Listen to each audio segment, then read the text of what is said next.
আসসালামু আলাইকুম রহমতুল্লাহ বরকাত।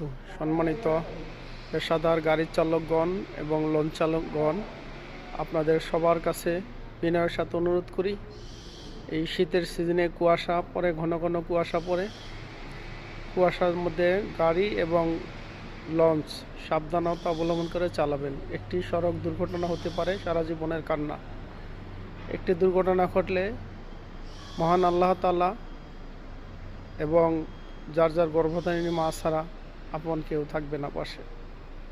আমার অন্তরস্থল থেকে দোয়া করি, মহান আল্লাহ তাআলা যেন আমাকে সহ বাংলাদেশের সকল পেশাদার গাড়ির চালক এবং লঞ্চ চালকদের সহিবুজ দান করেন, হেদায়েত দান করেন, ধৈর্য শক্তি দান করেন, অসুস্থ প্রতিযোগিতামূলক লঞ্চ এবং গাড়ি চালানো থেকে বিরত রাখেন এবং পরকালে মহান আল্লাহ তাআলা যেন আমাদের সবাইকে দয়া করে ক্ষমা করে জান্নাতুল ফেরদাউস দান করেন। আমিন সুম্মা আমিন।